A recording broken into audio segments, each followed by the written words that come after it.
Dans cette deuxième vidéo, après avoir fait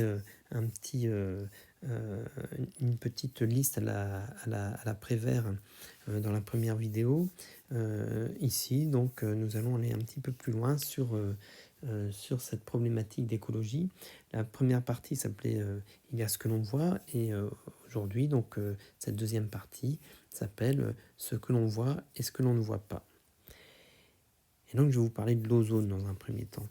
L'ozone, en fait, il y a deux types d'ozone.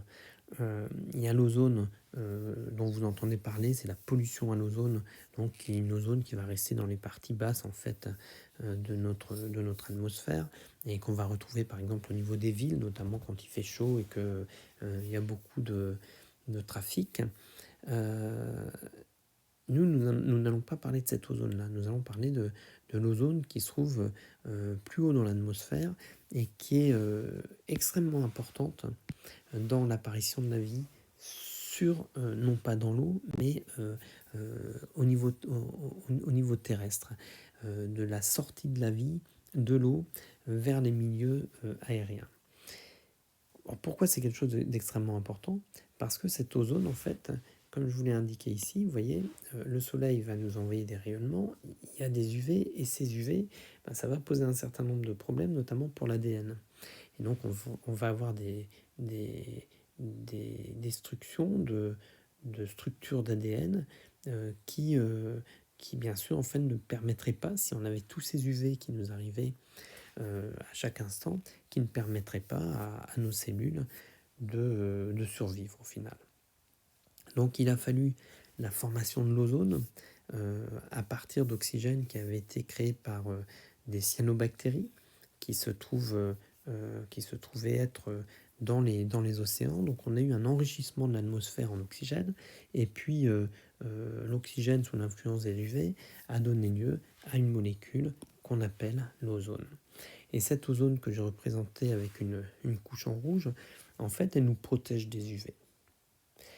À la fin du siècle dernier, à la fin du XXe siècle, en fait, l'une des grosses problématiques dont on entendait parler régulièrement dans les médias, c'était le trou de la couche d'ozone. Et donc, arriverons-nous à arrêter cette destruction de l'ozone? C'était la question de l'époque, puisqu'en fait, ce qui posait problème, c'était des gaz qui étaient libérés par des produits strictement humains, par exemple des bombes aérosols. Et bien, ces gaz, en fait, remontaient au niveau de l'atmosphère, et lorsqu'ils arrivaient en contact avec l'ozone, eh ils allaient détruire l'ozone. Donc il y a tout un cycle de l'ozone qui existe, avec une formation de l'ozone au niveau des équateurs, et puis avec les vents, cette ozone qui va se répartir un petit peu partout sur la planète. Et puis dans le cycle de l'ozone, en fait, on avait ces vents qui, qui amenaient non pas que l'ozone vers les pôles, mais aussi les gaz qui détruisent l'ozone. Et donc on se retrouvait au niveau de zones qu'on appelle des vortex, au niveau des pôles, avec des zones où l'ozone et ses gaz étaient en contact extrêmement intime, et donc on avait une destruction de cette ozone. Et le trou, chaque année, était de plus en plus important, c'est-à-dire que la couche était de plus en plus faible, cette couche d'ozone, et il fallait donc trouver une solution. Et il se trouve qu'au niveau international, il y a des solutions qui ont été prises, il y a des décisions qui ont été prises et des solutions techniques qui ont été trouvées pour, au final, réussir de nombreuses années après, à voir ce trou diminuer. Puisque c'est une réalité maintenant, ce trou diminue. Et c'est une excellente nouvelle pour plusieurs raisons. Déjà pour nous, par rapport à cette problématique d'ozone. Et puis à nouveau pour nous aussi, parce que ça veut dire que quand on est capable de prendre des décisions au niveau international, on peut tout à fait trouver des solutions techniques qui résolvent le problème. Il y a très certainement des solutions qui existent et d'autres solutions à trouver pour cette problématique d'effet de serre qui nous préoccupe énormément actuellement. Et donc notre façon de fonctionner au niveau humain, c'est au final de considérer que notre planète, elle est sans limite. sur l'histoire de l'ozone, par exemple, on savait que ces gaz pouvaient avoir des actions néfastes sur certaines molécules dans l'atmosphère. Par contre, imaginez qu'on en libère suffisamment pour qu'il y ait un effet, c'est quelque chose de totalement, à première vue, inimaginable. Et en fait, ce qui nous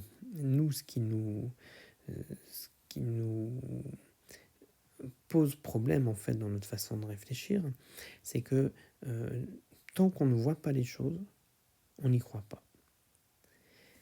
Et l'immensité de la planète nous semble tellement vaste qu'on a sans restriction pollué en fait un certain nombre des systèmes, pour ne pas dire tous les systèmes, que ce soit l'air, que ce soit l'eau, que ce soit les sols, avec toujours cette idée que chaque geste n'est pas important, puisque la planète est tellement vaste que mon petit geste quotidien n'aura pas d'impact sur cette planète. Donc notre idée, c'est l'infini en fait.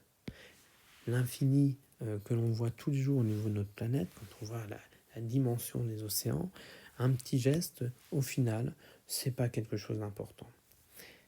Forcément, si on réfléchit en chiffres, notre petite bouteille par rapport aux 3,8 km de profondeur des océans, une surface de 361 millions de kilomètres carrés, ce qui représente en mètres cubes 1,3 milliard de kilomètres cubes. 1,3 milliard de kilomètres cubes. Donc c'est effectivement une telle grandeur, cet océan, que une petite bouteille, au final, c'est tellement peu. Et notre structure de réflexion, elle se pose là-dessus. L'immensité de notre planète. L'immensité de notre planète qui, au final, nous permet de nous dire que, allez, c'est pas grand-chose. Sauf que ce pas grand-chose, en fait, tous ces éléments plastiques qui ont été rejetés à la mer, eh bien, ça constitue maintenant ce qu'on appelle le 7e continent. Le 7e continent, il fait 1,6 million de kilomètres carrés. Donc, il est constitué de macro-éléments en plastique, que j'ai représentés ici à la surface, mais aussi de nombreux micro-éléments, de nombreuses particules que l'on retrouve un petit peu partout dans les océans et qui, par les courants marins, vont se retrouver partout sur la planète. Or, ces microparticules, elles rentrent dans la chaîne alimentaire, mais on ne les voit pas, ces microparticules. Donc, on a l'impression qu'elles n'existent pas et que ça n'est pas un problème. Et pourtant, cette chaîne alimentaire, c'est notre source d'alimentation à nous aussi. Oh, ça fait longtemps qu'on connaît ça. Le DDT, on l'a utilisé au XXe siècle longuement pour traiter les cultures. Eh bien, figurez-vous qu'on a retrouvé des traces de DDT au niveau de manchots empereurs en Antarctique. La planète n'a pas de frontières. Donc les pollutions que l'on va émettre dans certains coins vont toucher l'ensemble de notre planète. Et donc, alors pas toutes les pollutions bien entendu, mais par contre, quand vous émettez du CO2, quand vous émettez vous voyez, du DDT ici, quand on émet des aérosols, il n'y a pas de limite particulière. Et donc, il y a ce que l'on voit et ce qu'on ne voit pas. Et c'est très important de bien garder ça en tête.